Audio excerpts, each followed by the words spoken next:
That had to be the, I haven't seen a lot of the Nuggets this season. I've seen enough. That had to be the easiest 144 points put up by the Denver Nuggets this season. Looking at their record as well, they have put up 144 earlier in the season in the overtime win over the Brooklyn Nets, and that was in October. Not a lot of sweating tonight to get that 144 and that 144-109 victory over the Philadelphia 76ers. Welcome to the PHLY Sixers postgame show presented by Bet365. Download the Bet365 app. Use code PHLY365 when you sign up. Whatever the moment, it's never ordinary at Bet365. Derek Bodner, Kyle Newbeck, Bree, I'm Devon. All of you hanging out with us, spending the night with us after that one. You must be here to vent after watching that basketball game. We continue to talk about ordinary and the ordinary type of basketball that we have seen as of late from this team, Kyle, that has now lost 7 in a row, 15-27 on the campaign with about 7 games remaining, I think it is.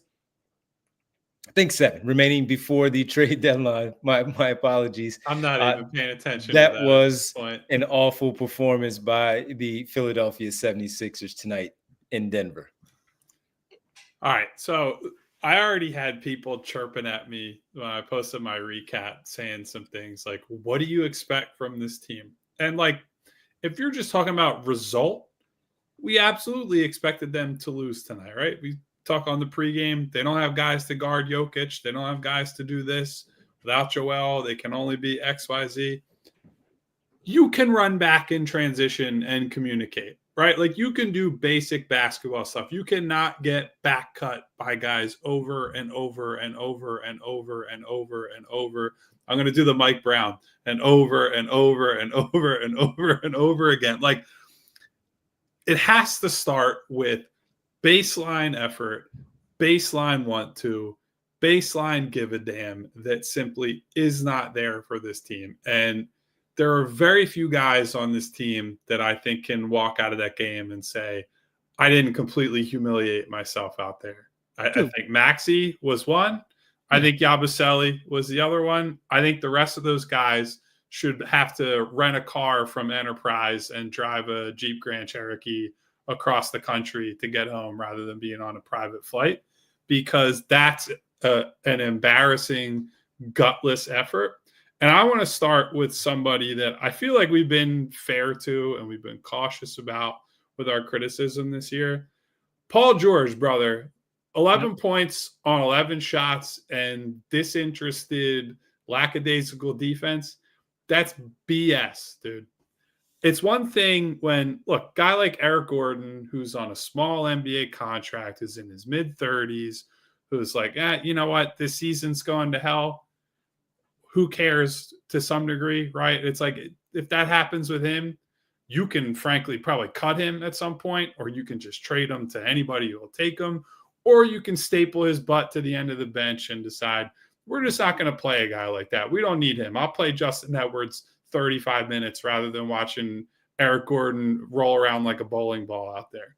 With Paul George, when you've committed $200 million to this guy over the next 4 years, when he comes here and has said himself, I come here with the knowledge that like I'm part of the support system for big fella, right? Like that he's coming here knowing Joel's going to miss some time. There will be load management. There will be stretches of the year where Joel's out.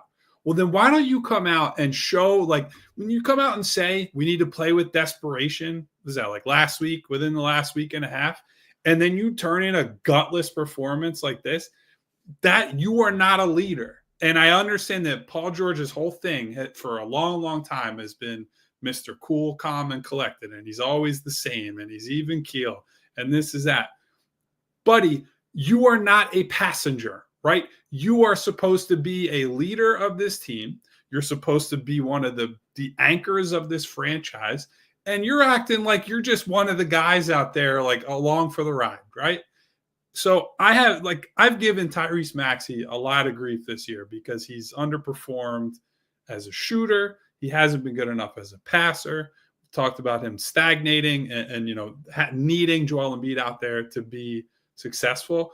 At least Tyrese, I can look at and say, we're getting what he has, right? And I mean that on both ends of the floor. He's one of the few guys on defense that has, pretty consistently given a good effort this year. And then at the other end of the floor, it's like, listen, if I have to die on my own sword, that's fine. But I'm going to at least go out there and give, a token effort and show I believe to be one of the guys who's going to carry this team. Paul George is just happy to be here, or at least that's how he acts. He has not rushed back or shown any urgency to get back from any injury. It's been caution and caution and caution. Like, hey, everybody else has the fort. They can hold it down, right? I'll get back eventually and we'll figure some things out. I've had enough of this crap, man. Like, if you're going to be out there, show up, right? Both ends of the floor. Try to leave an imprint on the game. I'd rather see him go 11 for 28 than shoot 11 shots and score 11 points. And I certainly don't want to see him going through the motions on defense. So I think he was one of the faces of the problem tonight, and I think he's one of the faces of the problem they've been dealing with recently. Yeah, I mean, for the most part, I have given Paul a lot of credit for his defense, and I think it's been fairly consistent throughout the season, even when his offense was struggling, even when he wasn't really getting the ball all that much when the big three were all together in the rare times that happened.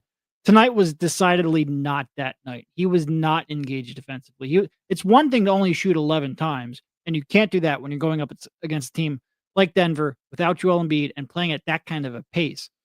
But it's one thing to only have 11 shots. It's another thing to check out of the game mentally, defensively. And really, it felt like the first time this year, he was checked out defensively. And that's not the Paul that we've seen for most of the year. I guess you give him a little bit of grace because maybe it's just a bad night.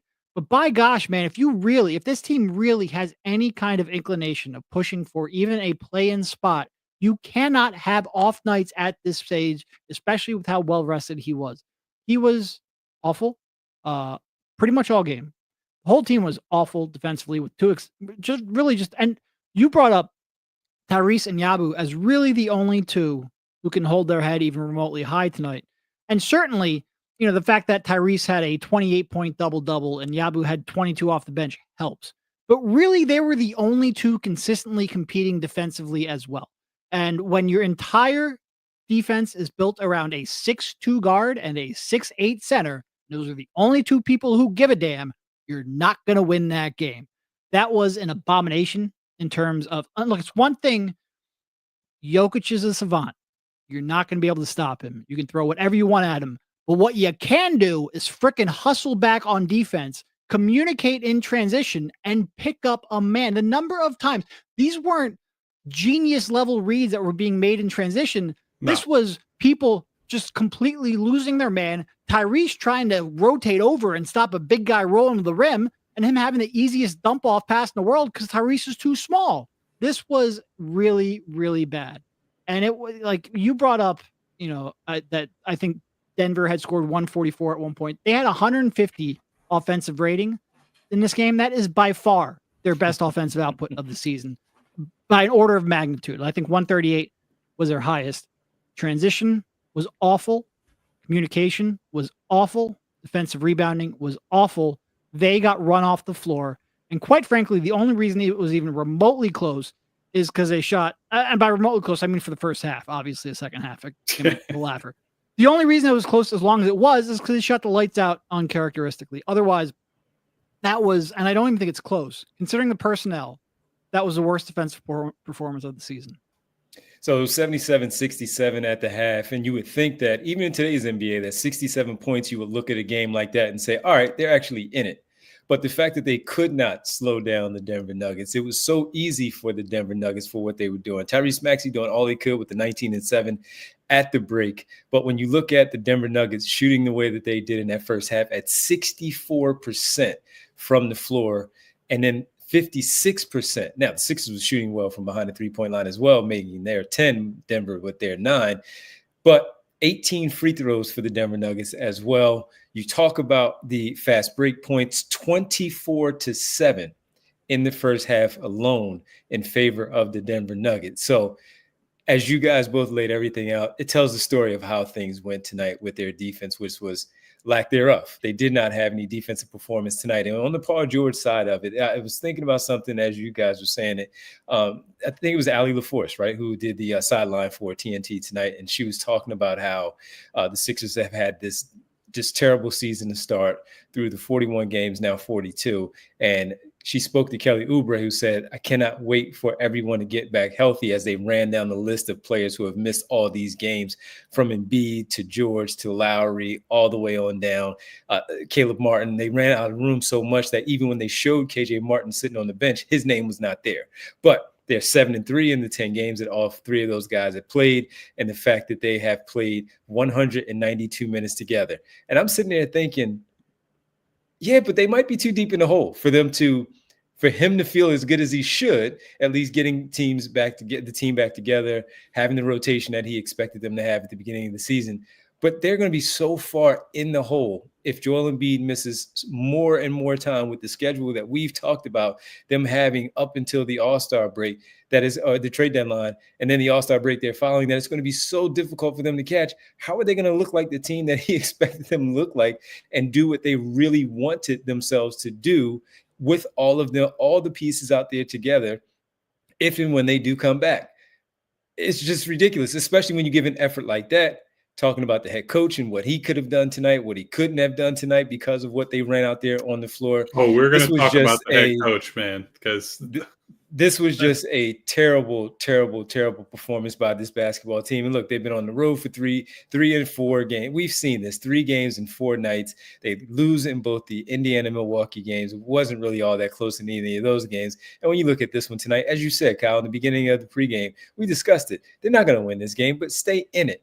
And again, the offense giving up 24 fast break points in the first half. How do you do that? Not playing. They got defense. out to an 18-0 fast break point lead in the first quarter. And in all honesty, that undersells it, because so many, points came because of cross masses or mismatches, because they didn't get back. That didn't maybe happen in the first couple seconds, but don't get counted in that stat. It was way worse than even that.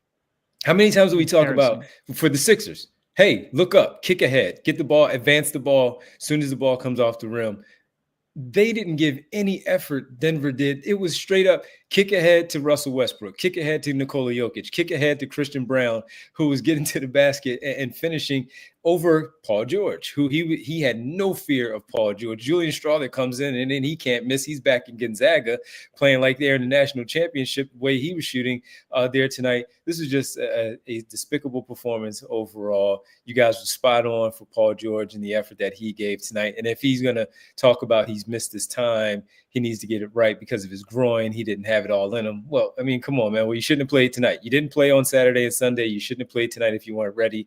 Have a few more days off to get ready for the Cavs on Friday back at home. But if you're going to be out there, you should compete. And he was out there in the fourth quarter with the reserves as the game was well in hand to seemingly get some run, to get some time out there on the floor. But it didn't matter at that point. If he had checked out, he might as well have checked out and just sat down for the remainder of the game. This was crazy, the type of performance that they put on tonight. Crazy. And again, I said it when it happened. Was it last week when they had that back-to-back OKC, the Knicks, where Paul George is probable the whole day going into that game. He gets late scratched. And the reserves gave a really good effort, right? Like nobody was expecting them to beat Oklahoma City, but Justin Edwards has a great game. Those guys band together, hang around, make it interesting. And I said to you, Devon, after the game on the postgame show, it's like, I understand in the abstract, like why Paul George would sit that game, right? Like, it's just, you have a back-to-back.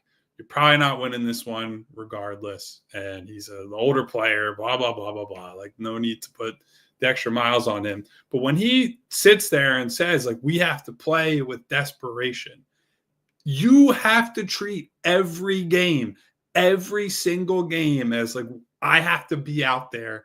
I have to do whatever I can. Even if it's like you go out there and play 15 minutes, right? Yep. Give them something. Be out there, be present. Do something and show that there is some semblance of leadership on this team, right?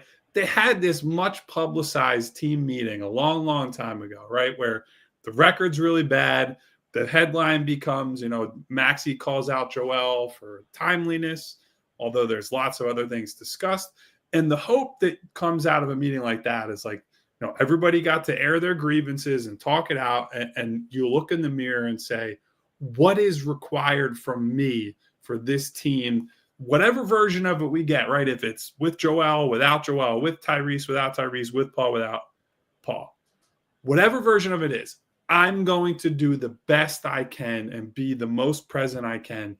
And it just feels like a whole lot of people standing around, shrugging their shoulders and saying, well, somebody else will fix it, right? Like somebody else is going to come in and save the day. And it's just nonsense. Like they are so deep in the season. They're 12 games under 500. This is not a team that can just just like kind of no show or even like an 80% effort, right? Like this is a spot, third game of 4 nights at altitude.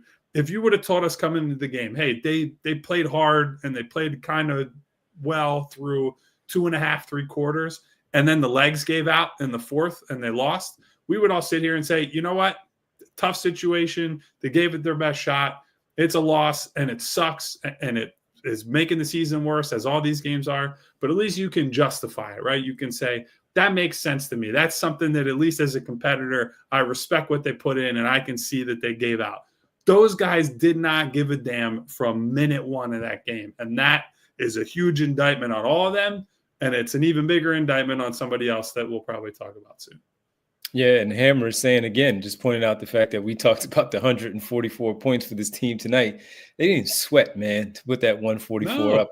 And when you talk about Paul George not being just a guy out there as he was tonight, being a driver, we've discussed this so many times. All right, here's the plan. Joel's going to sit on back-to-backs. Joel's going to miss some regular time, load management stuff like we know he's going to do. Paul George is probably going to do the same thing because they told us. But it's going to be a Maxey and Paul George show. It was a Maxey show for sure tonight. We'll talk about the player of the game a little bit later. But Paul George cannot be a driver. I mean, he cannot be somebody sitting in the back seat where it's Tyrese Maxey and Guerschon Yabusele sitting in the passenger in the driver's seat there doing all the work and carrying this team. Yabusele was missing time too. He missed the same 2 games that Paul George missed. He came out there. He was ready to hoop. Paul George, not so much. He's yelling at people. He's demanding accountability. That's a minimum contract player who was out of the NBA for over half a decade, right? And he, midway through the season, could be looking around saying, this isn't what I signed up for, right? This is BS. I shouldn't be putting up with this. Instead, that guy puts his goddamn hard hat on and says, we need to do better, and I'm going to do everything I can to. And I'll always have respect for a guy like that, right? Yabu has bad games, right? And he's drawing dead against Jokic. He's part of the reason Jokic is able to dominate at the rim in the third quarter and in that game, right? But I'm not going to get on that guy when he's one of the few guys who shows he actually cares about what's happening right now. It was embarrassing. Big time embarrassing performance by the Sixers tonight. They fall 144-109 to the Denver Nuggets. 77 points by the Nuggets in the first half. And in the second half, they continue to run it up just that much more to finish the game off with another 67 for the Denver Nuggets in the second half alone. When we come back, we'll talk about a little bit more about this game. We'll get into another name that we haven't brought up and his impact and how he's supposed to make sure that guys go out there with some effort. We'll get into all of that. We'll talk about so many more. We'll get to the player of the game as well as we hang out with you on this now Wednesday, January 22nd, where the 76ers are now, as Kyle mentioned, 12 games under 500 with a record that now stands at 15-27. They have lost their last 7 games. So when you look at it, again, 15-20, pretty optimistic that things are on the up and up for this basketball team. That is not the case. They have lost 7 games in a row for this basketball team. Things are not looking good for your crew right now. When we come back, we'll get into it all right here on the PHLY Sixers postgame show presented by our good friends from Bet365. And I know that Ace Home Services can help you out with your home we're gonna have to ask them if they can help fix this Sixers season somehow. Can right? they build a foundation? They have the people and the tools to work on your leaky pipes, your air conditioning. You got a faucet that you don't know how to. They can do everything. I don't know if they know how to trade multiple first-round picks for players with a pulse or a guy with shooting at the power forward spot. But we love Ace Hardware Home Services because whenever you're getting ready for the next job, they know what to bring. They bring experience. They're local plumbers and techs, and they handle everything from repairs and seasonal maintenance to installations and upgrades. We bring understanding, and they listen to your goals. The job isn't completed until you, the customer, are satisfied, and Ace brings helpful to your home so you can spend more of your time on the projects that really matter. Visit Ace Hardware Home Services online at www.acehardwarehomeservices.com to get started on your next project. And I want to tell you about Dr. Glatt and Glatt Hair Restoration by Morgenstern Medical. They are now partners. After so many years of a friendship, they have now partnered together, but no worries. If you've heard John Marks talk about them for so many years and now on the PHLY channel, you know that John Marks is one who has spearheaded the marketing campaign for many, many years, discussing it in the morning every day when he starts his show at 8 a.m. And Morgenstern Center, again, teaming up with Dr. Glatt, has the same peerless approach to care, same team expert, same unmatched Glatt system in the same state-of-the-art location with the same stellar results. So if you're worried about your hair loss right now, you're trying to get it right for the spring and the summer, as we are already in the January 22nd. We're already here. So if you're looking at it and you say, you know what, I'm running out of time. I need to get this thing started so I can be right for the spring and summer. Well, under the direction of Dr. Morgenstern, a highly respected plastic surgeon, you can still get that done. Here's what you get with the leading edge treatments for prevention and restoration, including laser light therapy, non-invasive TED treatments, vitamin supplementation, topical oral medications, hair restoration surgery as well, while each patient receives a complimentary one-on-one consultation to pinpoint the best course of action for you. So bald is now optional, but if you choose to have your hair right for the spring and summer, if you want to improve how you look and how you feel about yourself, Glatt Hair has the right treatment for you. Regain your confidence. Visit glatthairmctr.com or call 610-980-4000 to get started. Welcome back to the PHLY Sixers podcast presented by Bet365. Sixers fall 144-109 behind Tyrese Maxey. He had a decent enough game, but on the other side, Nikola Jokic with the triple-double. They had 6 players score in double figures. Jamal Murray had a quiet night, but it did not matter because they were ran out the gym tonight by the Denver Nuggets. The Sixers were. So the one name that we wanted to get to start things off, Kyle. Let's just throw you the alley-oop, man. The passes were there for the Denver Nuggets. Let me throw you a lob right now to talk about the head coach and what things look like for him tonight leading this group. Well, I just sent to super producer Bree a tweet from a Nuggets reporter in Denver. His name Rachel Strand, writes for Clutch Points, who just said, the Nuggets media room is sharing a wall with the 76ers locker room. Just heard some rather loud yelling and some rather profane language. So that's Rachel Strand sharing that with us. I find not to question Rachel, but I find that hard to believe because if they didn't give a damn for the entire 48 minutes of the game, you're going to tell me that they're screaming and cursing in the locker room? Sounds unbelievable to me. So here's what I would say about that gutless effort from the Sixers.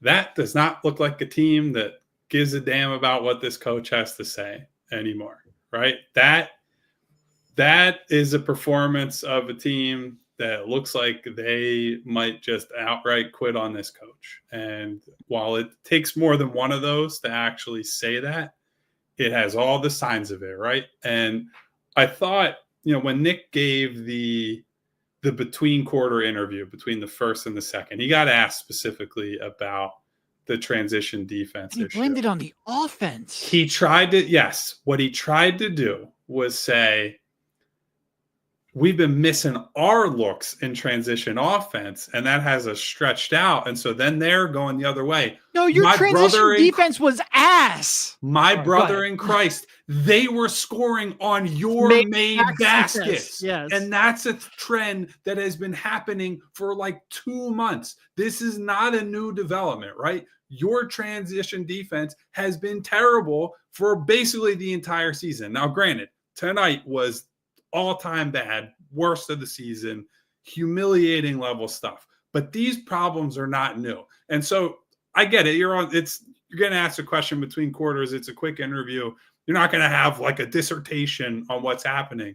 But to be like, well, actually, it was the offense. No, man, that's not what happened. Guys are just, they're pulling up the Matador cape and saying, run right through. Ole, go run right into the bullseye on the side of the I don't know what the arena for a bullfight is. I'm going to have to look that up between segments here. But what are you watching? What are you seeing? Like, I maybe you're just trying to make a different explanation for what you know that we're all seeing so that it's not what we're actually seeing. But that was just a ridiculous answer to what was a very simple thing. You get asked the question, you say, we're not playing hard. We're not communicating. We're not getting back. And the tell is when they showed him in the huddle, he had to say to his players, we're not getting back. We're not playing hard, and we're not communicating. So, look, if I were him, I would be really concerned right now. And Daryl Morey, many, many times, has pointed out, he's never hired a coach and then fired a coach before 4 years have gone by, right? Like, he stands by the guys that he hires. And I think Daryl believes that that is a competitive advantage for him, that he can look a guy in the eye and say, you're my guy, you're with me. I'm not going to throw you overboard. I'm not going to, run you over with the bus because things are going wrong. We're in this together, right? And if you got Daryl Morey in front of a camera right now, which has been impossible to do throughout this season, he would probably tell you the same thing, right? But I just don't know how you look at a team that is just outright capitulating, right? Because this isn't, we're not at the point, right, where they've ruled out Paul George, they've made up a phantom injury for Maxey, and it's like Adem Bona and Justin Edwards and Jeff Doughton getting their teeth kicked in, right? These are the guys you brought in the summer to be the team. These are, I know guys are hurt, but these are the role players. This is the big star you got in the summer. And these guys are laying the hell down right now and giving up when the going gets tough. That is a poor reflection on all of them, and it is a poor reflection on the head coach. Yeah, and I will say, you mentioned that he doesn't fire coach before 4 years. That's true. He did, when Kevin McHale came out and they got off to a 4-7 start after winning 56 games the previous year and 54 games the year before that. He fired him after 11 games. And you're right, he was there for 5 years, so he didn't fire him this early on in a tenure. But when there's heat coming down, that heat almost always gets passed downhill. It will be real. If this slide goes from 7 games to 10 games, to next thing you know, they're 17-35. It'll be real interesting to see how Morey reacts, how Josh Harris reacts. If you can remind him that he owns the team, it will be real interesting because there will be heads that will roll. Well, look, man, when you're on the 7-game skid like this and having the month that they had in December that we discussed, in 7 again and at 15-20 at that time, where things were looking on the up and up. The team is looking for answers now, and they're looking to their leader, who is supposed to be their head coach. If the leader in terms of player is not out there on the floor, which we know Joel Embiid is not, you're looking to the coach. And if the coach doesn't have answers and you have all these injuries and such, yes, but you can't get your star player next to Tyrese Maxey to play up another level in a game like this to try to stop a skid on the road, that you're willing to give up a game, basically, because as we talk about the effort, they're willing to give this one away. Oh, by the way, you have the best team in the Eastern Conference. You're hosting them on Friday when you get back, thinking that you're going to stop that skid against them. But you're looking to your leader, and if the leader doesn't have answers, and this reporter out of Denver is now talking about the paint being chipped off the wall, of course, because of all the yelling that's going on. No, guys, you're right. This does not spell very well for Nick Nurse. And look, Derek, I mean, you said 27, they get to 35. That's 8 more games, man. Are they gonna actually lose 8 more games and wait to find out that they pick up 2 wins over the next 10 to get that 17-35 record?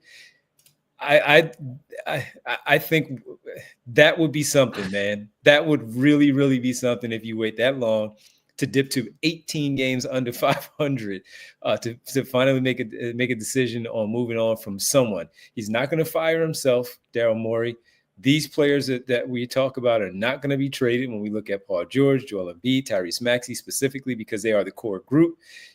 They're not going anywhere.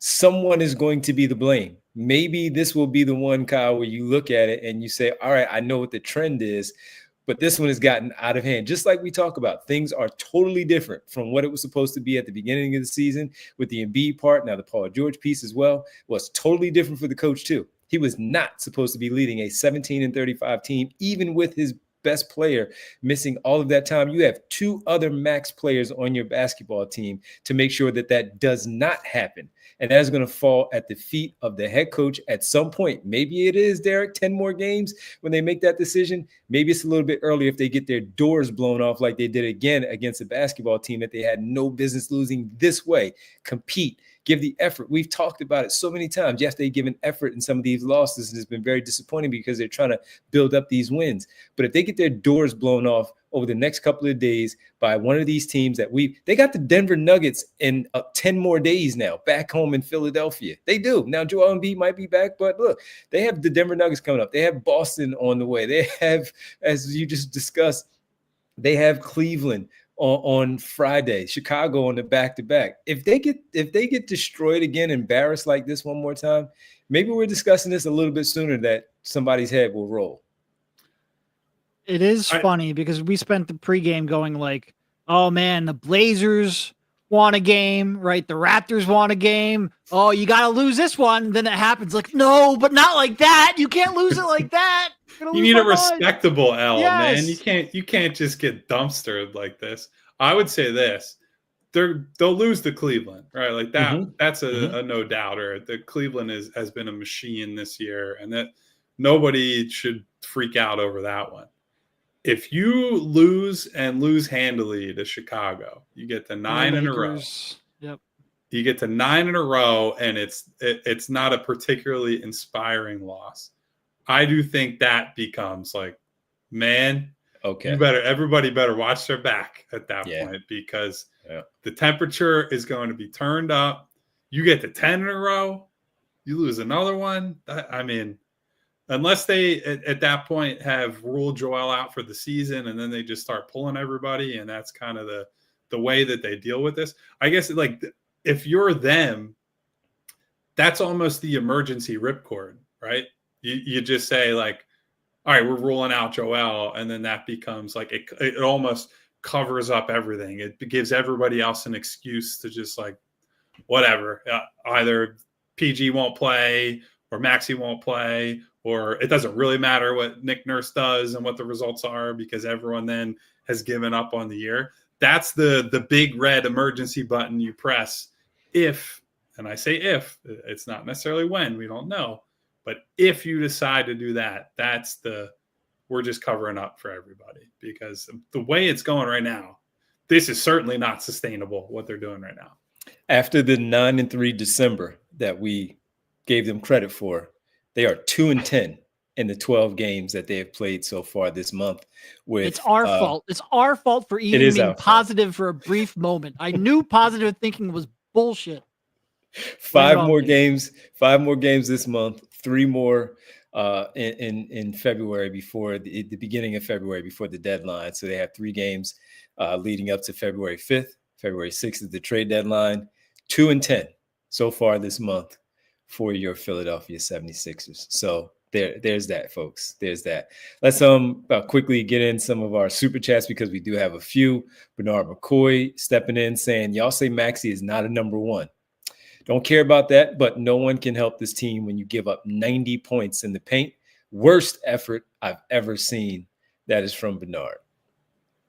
Yeah, we're not talking about, Maxey #1 tonight, right? This is not, No. If we're going to have any positive moment, it'll be at the end of the show for Tyrese, because he had a good game. And this was more of like, oh, that's what it needs to look like for him in a lot of ways, other than 3 for 10 from 3. There is nothing to analyze other than they quit. They did not try. That is headline. That's the first paragraph. That's the second paragraph. It's, until the very end where you say Tyrese Maxey and Guerschon Yabusele, you can hold your heads high. Other than that, it is all about the quit that they showed tonight as a team. Derek, your thoughts? Any? No? Yeah, no, I mean, look, we're not, like I said, we're not focusing on Tyrese because this isn't they did not give us a game where we would have a positive podcast. I thought he played really good. He looked like he was one of the 2 players who really gave a darn. His offense was good. His outside, and honestly, he had a real good offensive game despite the fact that, what did he shoot, like 3 for 10 from 3. He didn't have like a huge shooting night, but I thought he was getting to his spots inside the arc. I thought he was moving the ball well. I thought he had some pretty good creative passes. No, he was really good. We're focused on other stuff because there were 10 other people who played and they all played like junk. Yeah, well, we'll have plenty of time to talk about him being a #1, especially if they shut things down with Embiid a little bit later on. We've discussed him ad nauseum about carrying the team. Tonight, he did all he could. It just wasn't enough because he didn't get the support that he should have. Matt Webster also with the super chat. Over under, fellas, is 4.5 on the following being gone by the start of the 2027 season. Embiid, George, Maxey, McCain, Nurse, and Morey. Where are you guys right now? Over 4.5 by the start of you said over? Season. Over 4.5. So that's by 2027, 28? That's a long time away. Yeah, I'll take the over. I guess you're right, man. I don't know. That's 2 more full seasons after this one completed.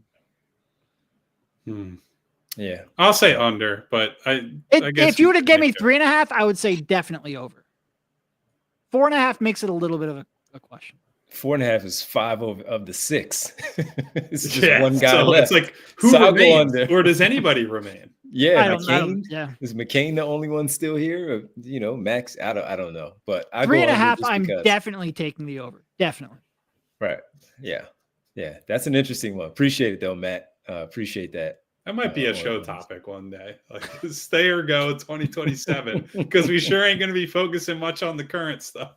I mean, even at that point, there's only 1 year left on Paul George's contract. Like, there's going to be so much turnover by that time. Yeah. Wow. Yeah, that's an interesting question. Didn't think about that one. But that was an interesting one. All right, folks, when we come back, we'll get into a little bit more of the conversation of some of the other players, specifically on the good side. Maxey, Yabusele, discuss them a little bit more, and preview tomorrow's show, which will be a 3:00 show tomorrow in studio for Wednesday, and getting ready for the weekend's games for the Philadelphia 76ers. Oh, we can't wait for the Birds, because this is no fun, especially if, as Kyle laid out, man, if they lose to Chicago on Saturday, we're really going to need the Birds to uplift things for us on Sunday if this winning streak is now at 9. Remember when basketball was fun to watch? It's been a while, but remember that time? Great stuff. The sport can be really beautiful when you don't have jokers. Not Joker, but like jokers playing it. Well, I was about to say, they look like fun. No, he's fun. Yeah, that was easy for him. Again, kick ahead, made baskets and missed baskets. Kick ahead, just run, get out. No. They only ran off of misses. Devon. You're right. Didn't you hear Nick Nurse? Only off of misses. I did hear that. And let me run that one more time for the people who are just tuning in. When we were talking about the fast break points, I pointed out how the fact that they had in the first half overall a 24-7 advantage, and Kyle was right. They got off to an 18-0 start in transition for the Denver Nuggets. And in the disgrace. In the first quarter, they ended up, well, Kyle, they did pick up 2. It was 18-2 by the end of the first. 18-2. Whew. That was a rough one. Late night hoops talk with us here, and we always appreciate it on the PHLY Sixers postgame show presented by our good friends from Bet365. And I'll keep it going with Bet365 because Paul George did give us something. He made us some money. He made us some money tonight. He did hit over that 9.5, folks, on rebounds and assists. He had 9 assists, 5 boards. And then Jokic, he cleared the triple-double. Listen, I doubted Gambling Gibbons, and he came through, brother.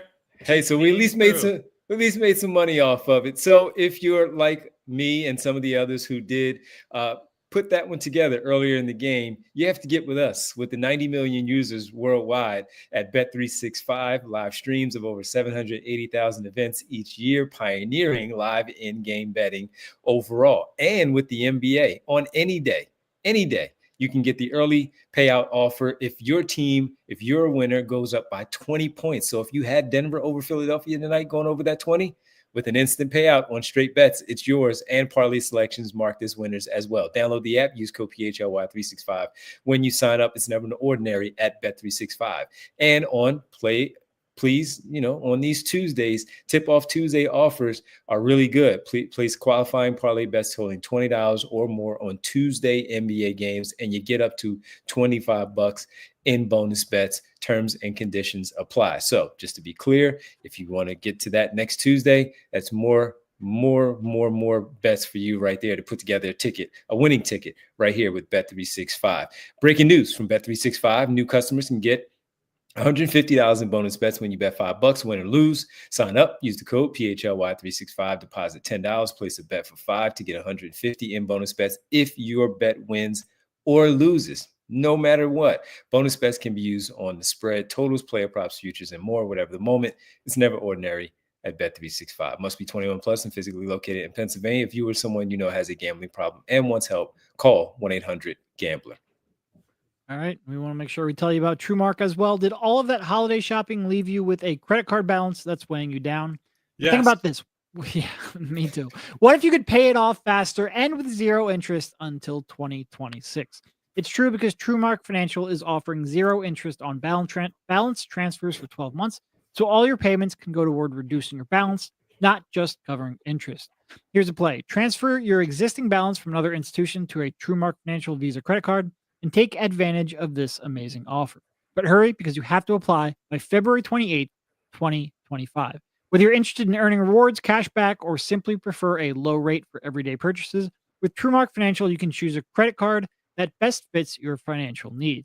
Visit TrueMark.com/compare for full details and to apply today. TrueMark Financial, federally insured by the NCUA, equal opportunity lender. Terms and conditions apply. All loans subject to approval. 3% balance transfer fees apply. Standard rates after promotional rate. Welcome back to the PHLY Sixers postgame show presented by Bet365. Bernard also in the chat says, the way these guys are playing, we should bring back Shake, B-Ball Paul, and Mo Bamba, Kyle. Oh, no. Whoa. This too team far. stinks. You had me with Shake because at least Shake tries, but no, we don't need Mo. And I like no Shake. Mo. Shake's a good guy. Yeah, I shouldn't say it. Mo Bamba wasn't a bad guy. Mo's a good guy. Mo's a good guy. He's just not I fixing like Shake, anything. and I liked watching him play. I can't say the same on the other part about Mo Bamba. No Bamba, as No we call Bamba. him around here. All right, let's get to the player of the game tonight. Tyrese Maxey, 28 Clap it points up tonight, for one of the two guys on 10 the assists, made 3 threes on 10 attempts, 3 of his 10, and he looked good tonight. Again, both as a distributor and as a scorer, balancing it out. 11 for 21 overall from the floor. 7 of those misses, of course, from beyond the 3-point line. Only 2 turnovers in 33 plus minutes of play. He was our player of the game of the night. This really was one of like the few times where I'm like, no, I truly feel bad for him.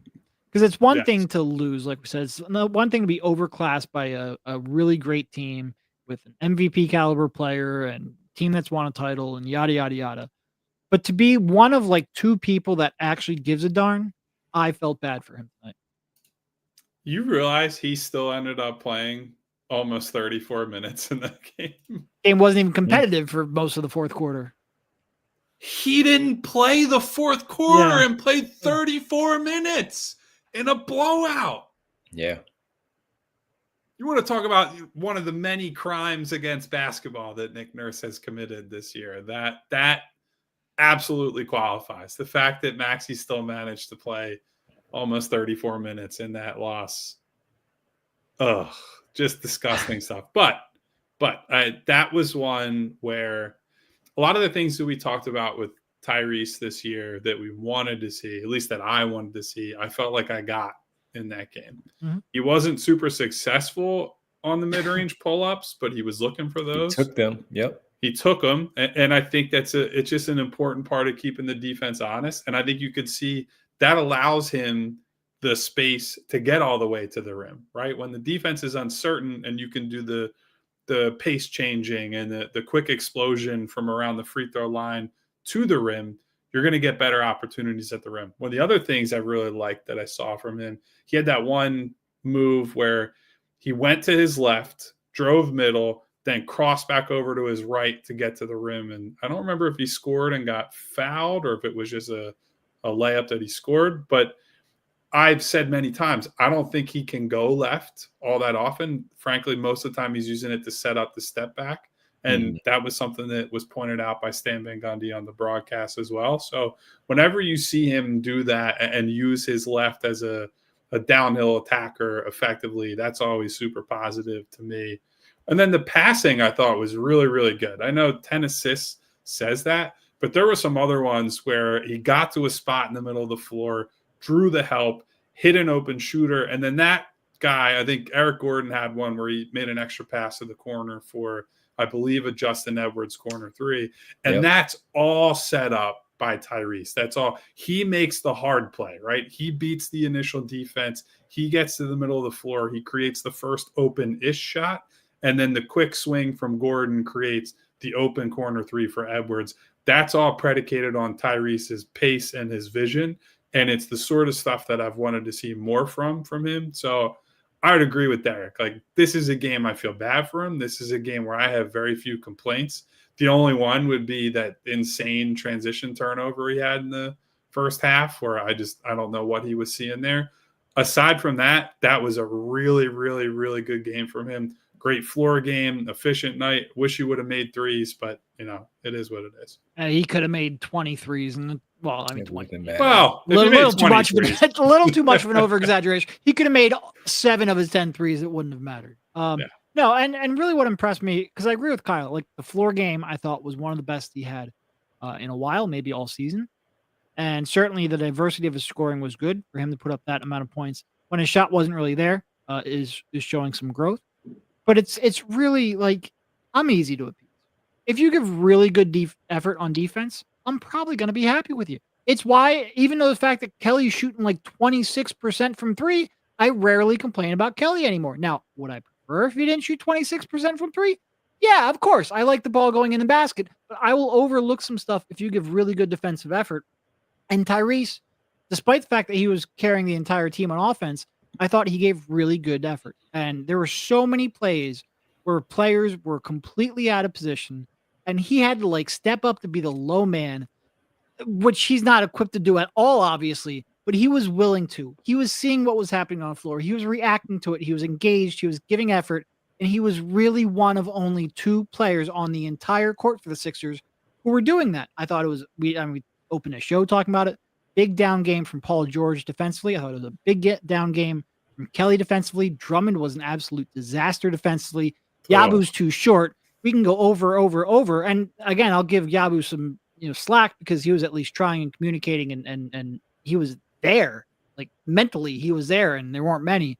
But for Maxey to put all of that together with the offense, with the passing, with the attentiveness and the effort and the give a darn on defense, it was a really good game. It's unfortunate it was spoiled by the 9 other players on the floor and Nick Nurse. To the point about the effort, there was a play in the second half where the game was basically over at this point, and Paul George had a horrendous turnover, and Maxey dead sprint the other way, goes back and makes a recovery play and stops them in transition, where that is all about that. That's what I want to see from Paul, right? Like, the chips are down. I get it. You're probably going to lose this game. That doesn't mean when you're out on the floor that you hang your head, you pack it in and say, I'm done, right? Until you're off the floor, give me what you got. And if you lose because the other team's better than you, They're more talented. They have better chemistry, whatever it is. That's fine, right? If Nikola Jokic went out there tonight and just made like 50 highlight plays and picked you apart, I would sit there and say, great. That it happens, right? Guy's an incredible first ballot Hall of Fame player, and he did make some highlight reel plays tonight. It's the rest of the stuff. It's when you're giving them a red carpet to the rim and you're just not making an effort. That's what doesn't sit well. So thank you to Tyrese for at least giving us one positive game and performance to talk about. That was our player of the game, brought to you by no one. All right. Yabusele was the other 20-point scorer, 22 off the bench. He made 4 threes on the night in his first game back, Kyle, after being out with the injury. And you talked about not just the scoring and the energy that he brought overall, but just the mere fact that he was the one that seemed like he really also really cared about miscommunication, some misrotations in general, giving up these buckets where he's yelling at these guys, hey, whether it's Justin Edwards or a veteran, he's yelling at them, hey, we're supposed to be here. What is going on? Mm-hmm. He was really good tonight in his first game back. It's what caused the thought in my head, middle of the game. I was like, he deserves better than this. They should trade him at the deadline, not because I think it's a urgent thing, although you could argue it's a pretty urgent thing to return some value before they lose him for nothing in the summer, but because I want Yabusele to have the opportunity to play real minutes on a real playoff team and potentially get himself some money this summer. Like, I think it should be such an overwhelmingly great story, right? Like Yabusele is a person. You just think about the journey. He's out of the league after 2 years. He plies his trade back in Europe. He's slowly developing. He's slowly working. He still only gets a minimum contract offer after having an incredible Olympics and that body of work in Europe. He has no guarantee of what his role looks like here. And, he had an idea that like, hey, there are no power forwards there. I might have a real opportunity. But he comes in and he's having a great season for a role player, right? I get the limitations. He's part of why they can't defend, because when he's playing the 5, they just have no chance. But that's him being asked to do something he shouldn't.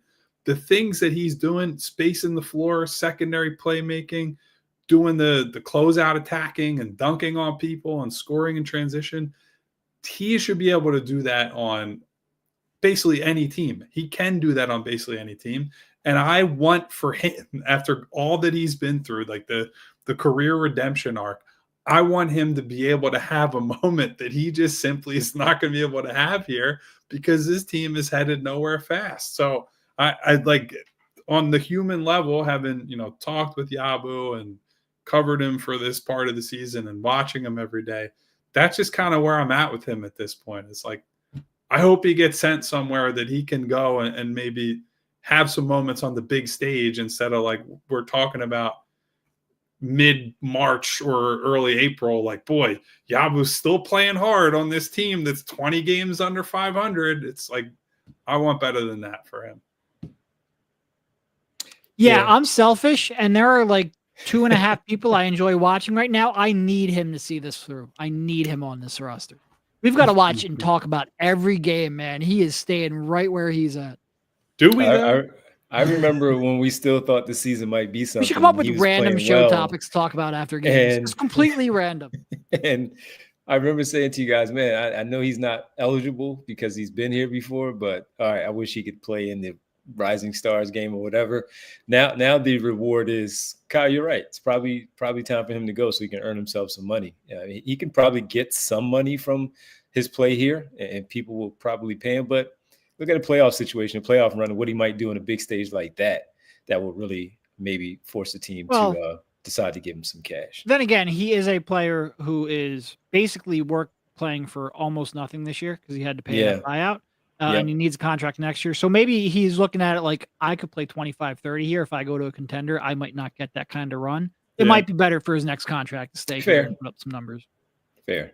In which case, I'm happy for him because he deserves to get paid. Yeah, he does. He absolutely all, does. all love for Yabu on this show. Yes, it is.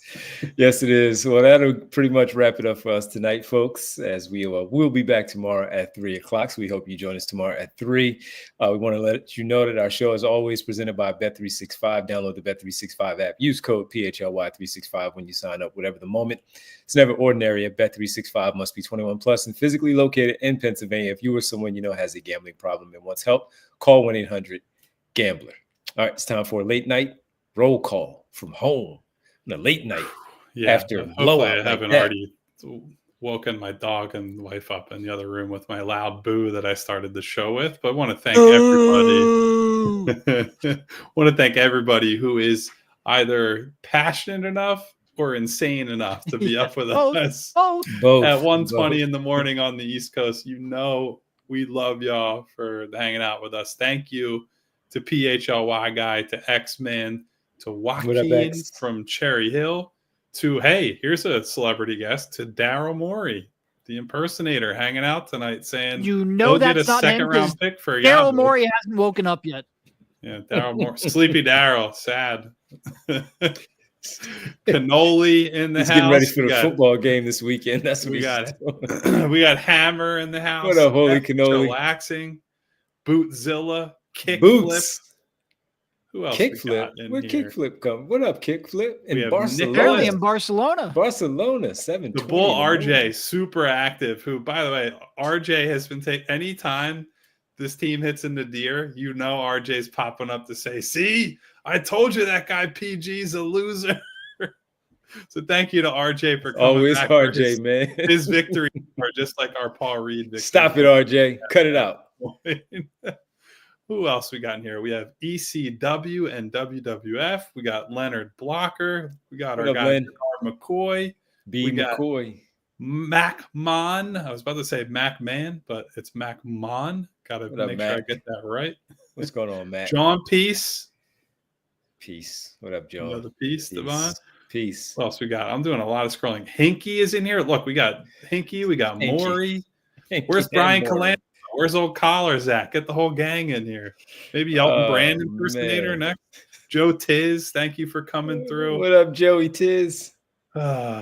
Julian C. Rye Dem. I think that's probably about it, guys. It's pretty late, and I'm losing my mind. Winona, and everybody. Oh, that's right. My girl, Winona. No. I'm sure Jess is probably asleep by now. Matt Webster, thank you for the super chat. We got Ryan Gilchrist. Maury's Yams hanging out. Yeah. And just in case, I don't think he's here, but shout out to my guy Jay of the Jungle. And shout out to Brother Hannibal. Boy. Brother Hannibal, good to see you. The Red Dragon himself is hanging out. Thank you to everybody else who was here. There's just a lot of names to scroll through around these parts. And it's late. We're tired. And we had to watch 2.5 hours of disaster basketball. Thank you for being here. Hit the subscribe button, hit the bell icon on your way out so you can get notifications each and every time we go live. Hit the thumbs up to say thank you to super producer Bree, who's here dealing with our nonsense and the Sixers nonsense at nearly 1:30 in the morning on the East Coast. We are back tomorrow at 3 p.m. Quick turnaround, folks. God knows what with this basketball team. We will see you then, fellas. Bree, get some sleep. See ya.